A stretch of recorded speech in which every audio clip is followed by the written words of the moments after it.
Mụnwa bụ Ọsọfịa nwa ezigbo Nwokori na-asị gị ife abụ Ugwumba. Kwanyere mba anyị ugwu, kwanyere Igbo ugwu. Ugwumba. Odogwu na-aba ma na Igbo nwere mmadụ ọma bụrụ eziokwu. Ịmakwa na ewebụ ife ejiji mere mgbe ụfọdụ ndị nọ n'akụkụ achịrị anyị taa. O mere eme. Mana ijere kọwacha anya ma Igbo ohere anya ohe ugwu na ndịda mara onwebe maka onye nwere ife ebe Igbo jiri wee ka egwu igwu mma mana edechara anya sị ebe Igbo jebe ka ataba nke ugwu ọbụrụ anyị nsọ atụrụ Igbo na atụrụ Hausa kedịdị nke ka ike ka mmara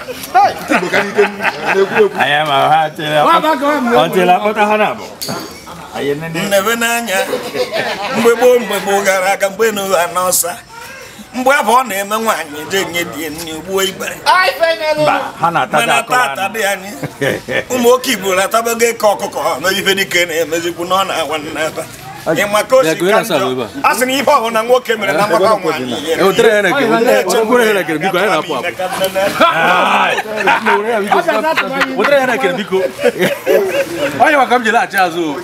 I'm telling you, I've been alive before.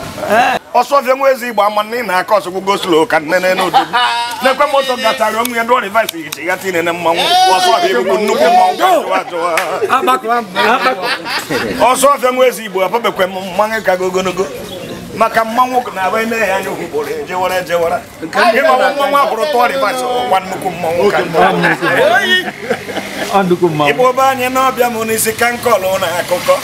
maka na eziokwu asị m unu deruke na-edere n'unu mmanwụ na-asụ unu asọ maka ele unu na-ene m anya Ọsọfịa nwekwere ngwa abịa ma anyị na ikuku eme mmanwụ ebe ọwụrụ ọhụrụ abịa ele nwe ị na-ene m anya onwe nke ọzọ mkpa ọrịa bịa sọsọ na egburi o ji ọba na anọ ọgụ adị m eje maka eme misteki kwa m ọkpọ n'ọnụ wee ha gbara ọkụ eziokwu ọ bụrụ ha na-atụwa m kọstọs iri ngwa abịa ma ọ ma nene n'odogwu ekwuru na Ọsọfịa na-abụbe m mmanwụ ka gị nene ka esi enene gị onye ọ dị nenebe odogwu ekwuru n'iko ka okenye ji aṅụ mmanya bịa tọba ọzọ onye siri echi Ọsọfịa nwa ezi Igbo ka nkọrọ gị akụkọ anọ n'onye jere ụka na-atụ oriri nsọ onwe ka o sizi dibịa n'izu ya takwụkwọ ọjị nwa ezi Igbo na ndị ụka emegbuo m ibe ịmakwa na ejere m ụka ka nnata oriri mkpọmkpọ eme m ibe mụ na mkpọmkpọ ije mụ na mkpọmkpọ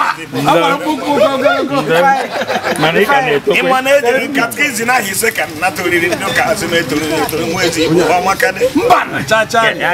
emekọtara njọba ndị ụka mụ na Zakiọs onye ka ogologo osimiri anyị okwu nwa ezi Igbo na-ejekọta m ụka jekọta katkizin na nka ibe na-ewutezi m abụghị na-ekweghị nye m oriri nsọ kama na ụmụazị njiri ha asaa wee tọ ọbịa leti na katkizin na-eke ọbụ ibe m nwa tọrọ ọbịa leti asị nwatakịrị bewa na ibere egwuregwu nwere m olileanya ka njụwa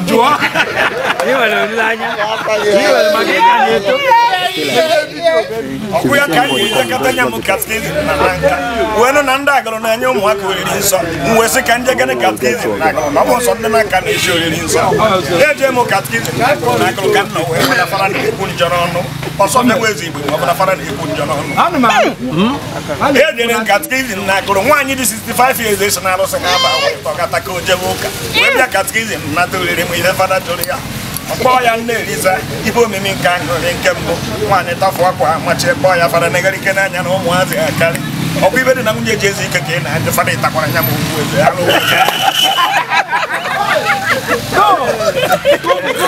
Ọsọfịa fada kpọrọ nwaanyị kwanyere katkizin si anya na-eye katkizin nke bụ njọ wee ribe ibe ihe enu maka na eziokwu a na-eme were aka wee nye aka ka amata ogologo o ji eme aka gbachi ya ka ọ zaba aka ka ọkwa nnene ọsị ya nne Eliza onye bụ nwoke mbụ mkpofu ọma anyị n'ọnụ ọsịa enyi aka tikwe ma na ọsịtara mmanwụ n'ezi kati na abụ ajụọ onye nwoke mbụ ajụọ gị nwaanyị mbụ ịkachitere onye ọwa bụ ibe taa ị na-ajụ m nwoke mbụ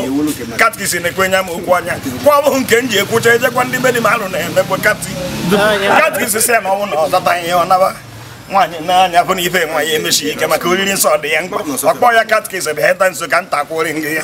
katkizin abịa nso nwaanyị chị ya nwa obere ọchị kpọọ ya enye akati ọ na-agbọji Tọmọs tupu ọnwụnwọ dị nwe nọ ma anụmanụ n'ukwu aka oyibo ka ọ nọ wee kpọta ụkwụ ọnụ mmiri zowere anyị na nwaanyị zọtara ya bụ iwe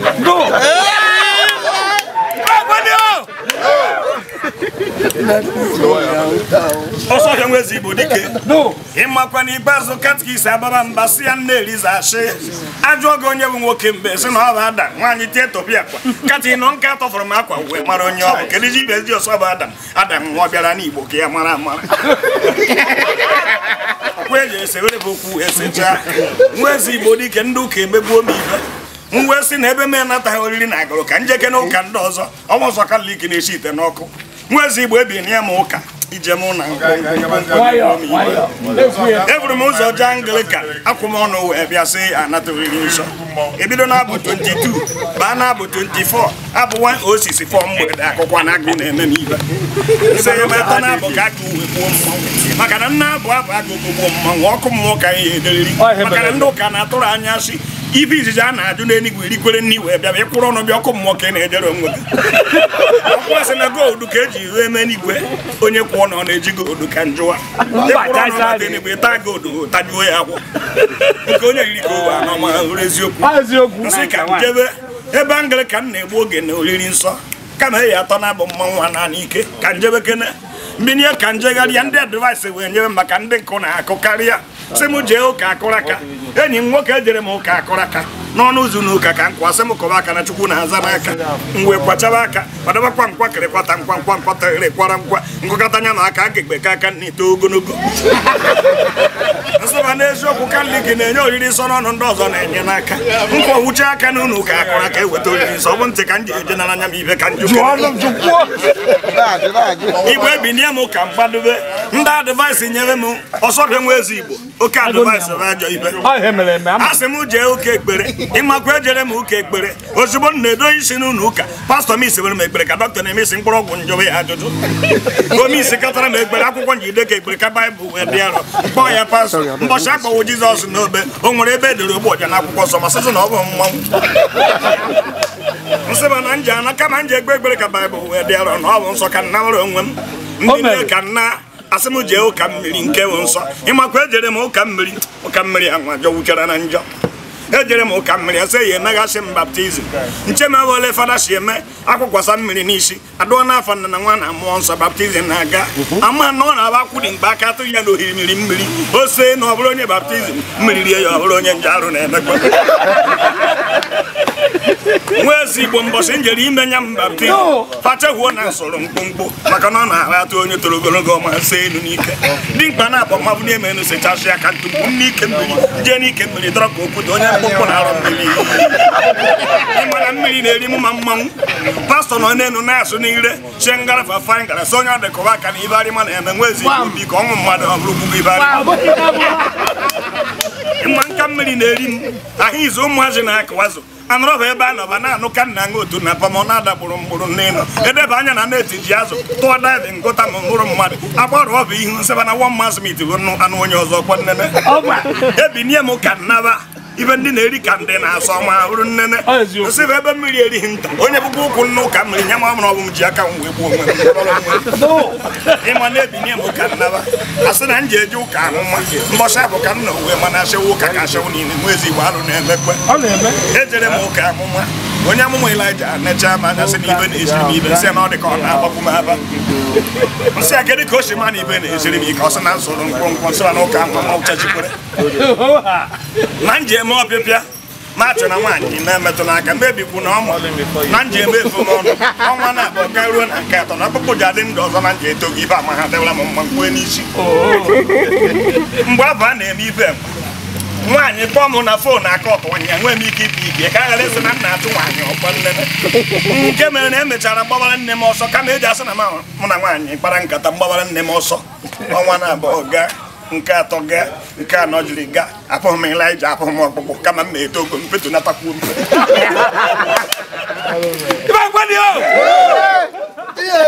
nwezi Igbo n'ibe mekwere mmanwụ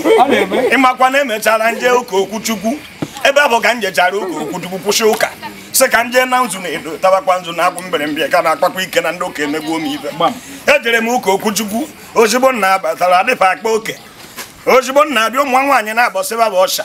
na-agụrụ maka ebe njeje nọrọ oche m wee jeruo ka m na-abịa ofu nwa agbọghọbịa nọgụ nsasa gị na-esebe abanya m nwa mara ajọ mma nkwue n'isi ana m ewerecha oche akpọrọ nwata nwaanyị ọzọ dịkwa n'aka ekpe sọ bụ Ngozi ụka sịba na ụka ahụ nwere ezigbo ụka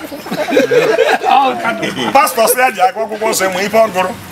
Matthew 7:7 nke ọ gụrụ anọ m nke edere na m ibe ọsịmụ ya ọ na nje ayọta aga na-esikwe amme m dụọ n'ugwu mụ chọọ na nje ajọta Ngozi ụka kwe amme m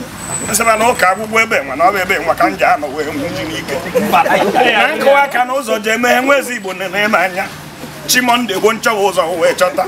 kụwa aka ụzọ meghe ibe ebe mgburu igbere ahịa esekemperi anụ gbara dị otu mụrụ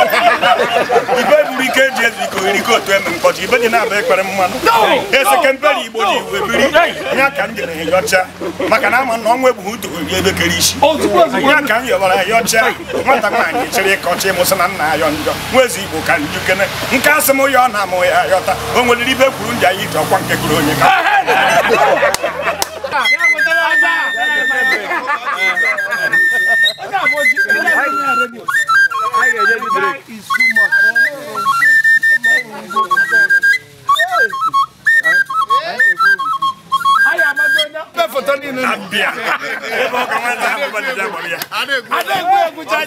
Opuro Bros, Igwe Jenga.